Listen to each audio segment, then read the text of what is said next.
Bom dia, sábios amados, com a paz do Senhor. Estou aqui nesta manhã de quinta-feira, gloriosa, trazendo mais uma mensagem da parte do Senhor, para que vocês possam estar meditando, amém? Fica em Lucas 9, 18, a confissão de Pedro.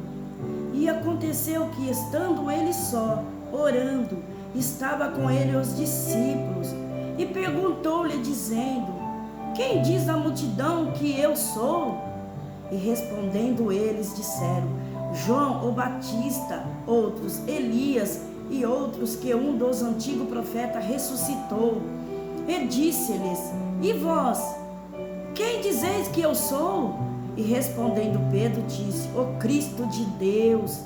E admoestando-os, mandou que a ninguém referisse isso, dizendo: é necessário que o Filho do Homem padeça muitas coisas e seja rejeitado dos anciãos e dos escribas, seja morto e ressuscite ao terceiro dia. E dizia a todos: se alguém quer vir após mim, negue-se a si mesmo, tome cada dia a sua cruz e siga-me. Porque qualquer que quiser salvar a sua vida, perdê-la-á, mas qualquer que por amor de mim perder a sua vida, a salvará. Porque que aproveita o homem granjear o mundo todo, perdendo-se ou prejudicando-se a si mesmo? Porque qualquer que de mim e das minhas palavras se envergonhar, dele se envergonhará o Filho do Homem, quando vier na sua glória e na do Pai e dos santos anjos. Em verdade vos digo que dos que aqui estão, alguns há que não provarão a morte até que veja o reino de Deus. Amém?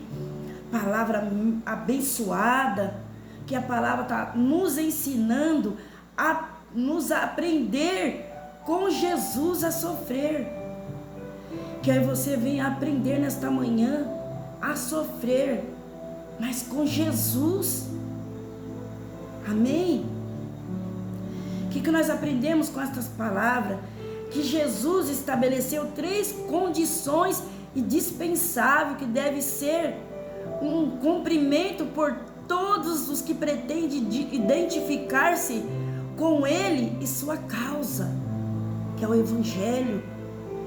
Se alguém quiser Cristo, não impõe regras, princípios, desafios ou metas para ninguém. Por quê, meus amados? Porque ele não obriga a ninguém ser seu seguidor. Que a palavra do Senhor já fala que não é por força e nem por violência, mas é com toda a palavra. Amém? Tal decisão deve ser pessoal e voluntária na minha e na sua vida. Então, servir a Cristo é uma decisão pessoal minha e sua. Mas todo aquele que assume seu nome, olha só, deve estar disposto a cumprir os requisitos por ele estabelecido, que é eu e você que reconheceu Cristo nas nossas vidas. Então, o que eu aprendo com essa palavra? Que não tem como mais eu e você voltar para trás. Que a partir do momento que nós decidimos assumir o seu nome, a gente tem que ir até o fim.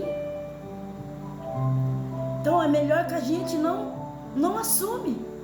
É melhor que eu e você não assume e não cumpre do que você assumir e não cumprir. Então nós temos que cumprir. Negue-se a si mesmo. O que pode levar uma pessoa a querer viver uma vida de renúncia? Não raras vezes tendo que deixar de lado fama, posições, riquezas, prazeres, planos, ambições, amizades, família e até mesmo a vida para segui-la a Jesus? É uma pergunta, né? Aqui muitas vezes, quando a gente não entendia a palavra do Senhor, quando fala aqui para deixar mãe, pai, irmãos, família, Muitas vezes as pessoas entendiam que era abandonar. Mas depois que a gente passa a entender a palavra, a gente vai ver que não é isso que o Senhor está dizendo através da sua palavra. Está dizendo aqui, deixar tudo e buscar Ele. Talvez nós mesmos colocamos impedimento nas nossas vidas. Eu não vou porque... Ou talvez meu filho não vai, ou meu esposo não vai, ou minha mãe não vai. Não, vai você. Deixa eles aí que o Senhor cuida. Enquanto eu e você está buscando o Senhor está cuidando da nossa casa.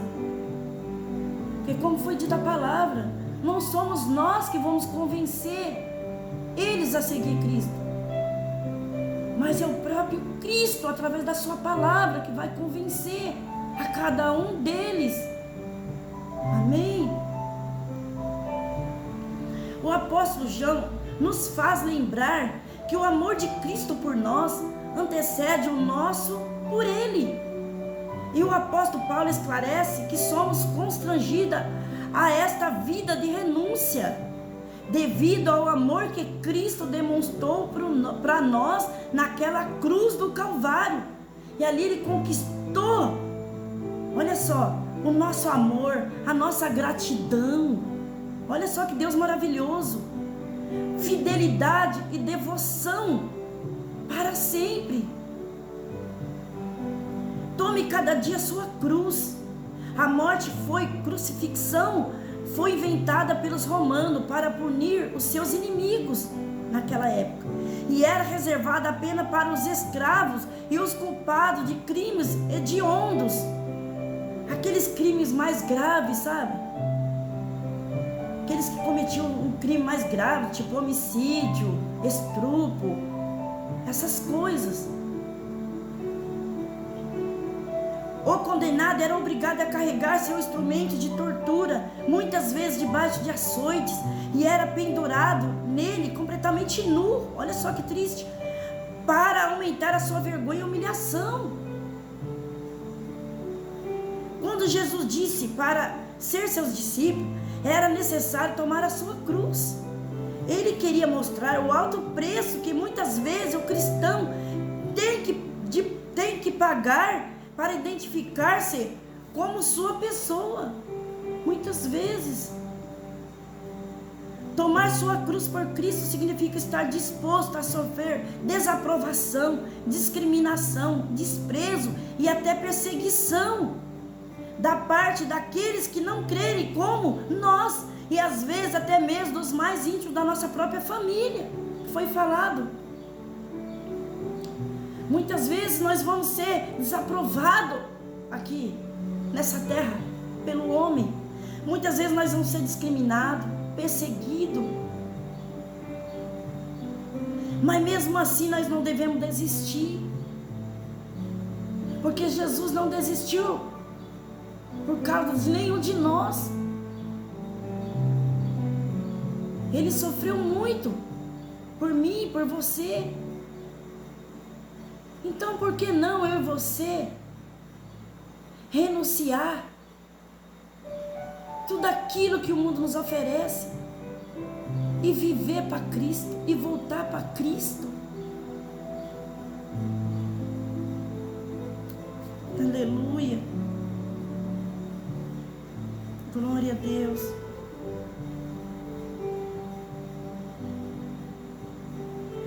Tomar nossa cruz significa pagarmos o preço por sermos diferentes no mundo corrompido pelo pecado. É isso que significa pagar o preço. É deixar todas aquelas vontades que nós fazíamos antes, lembram? Renunciar todas aquelas coisas e fazer a vontade dele. Isso é renúncia. Amém? Glória a Deus. Tomar a cruz significa ser bondosa no mundo cheio de maldade, amorosa no mundo marcado pela insensibilidade. Olha só. Humilde no meio de arrogantes, honesta no meio de corruptos, mansa no meio de irracionais, paciente no meio de pavio curtos, fiel no meio de infiéis, pura no meio de lascivos, verdadeira no meio de mentirosos e serva entre os prepotentes. Significa dar a outra face quando ofendida. Olha só, não ser juíza de ninguém. Nós não temos esse direito, a não ser o nosso próprio Deus. Não odiar quem nos odeia. Devemos orar e amar, indiferente de qualquer coisa. Esse é o verdadeiro evangelho. Não ser crítica. Enfim, significa ser tão diferente que os outros vejam que você não é deste mundo. Amém? Olha que palavra abençoada. Então pega a tua cruz e siga Jesus. Muitas vezes, meus amados, nós ficamos preocupados com as pessoas. A gente fica olhando para as pessoas e esquece muitas vezes de nós pegar a nossa cruz e seguir em frente. Porque a gente tem que orar por essas vidas que estão afastadas do caminho do Senhor. É a nossa obrigação, o nosso dever. Estar constantemente orando por essas vidas. Mas nós não devemos obrigar a elas a fazer aquilo que elas não estão querendo. Não foi falado aqui na palavra. Não é por obrigação. Não agrada o Espírito Santo eu e você ficar obrigando as pessoas a ir para a casa do Senhor, buscar o Senhor. Muitas vezes nós falhamos nisso. Muitas vezes a gente fica cobrando das pessoas o que elas têm que fazer, o que elas devem fazer. E muitas vezes elas vão ficar aborrecidas comigo e com você. E nós também vamos acabar se aborrecendo, vamos ficar tristes. Porque muitas vezes nós vamos ouvir coisas que nós não queremos. E buscar o Senhor não é desse jeito, não é dessa maneira.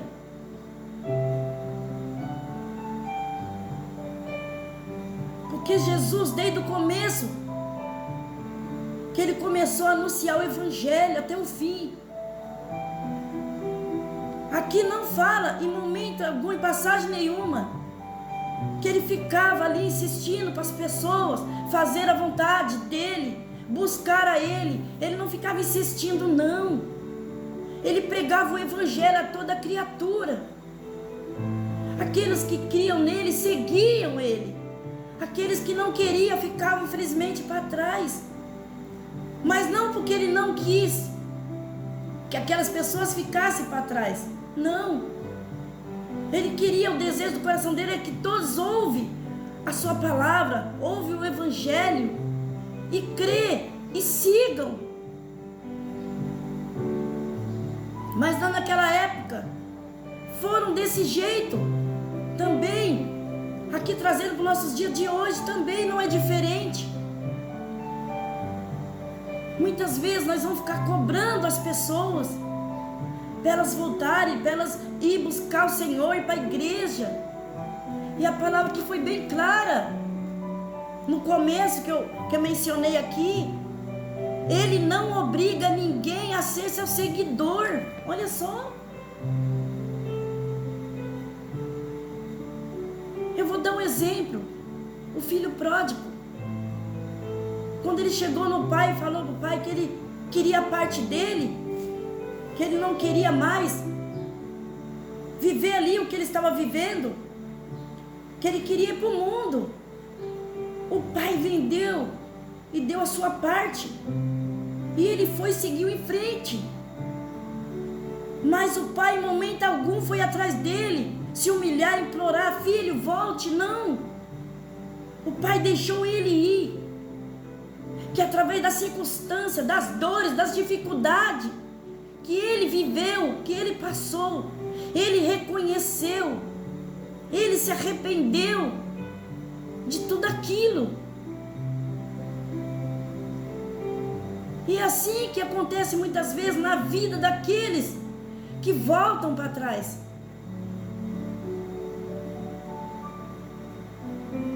O Senhor não obrigou, o Pai não obrigou, mas Ele ficou de braços abertos. Eu creio que ali Ele ficou orando, intercedendo, para que um dia o filho voltasse, e o filho voltou.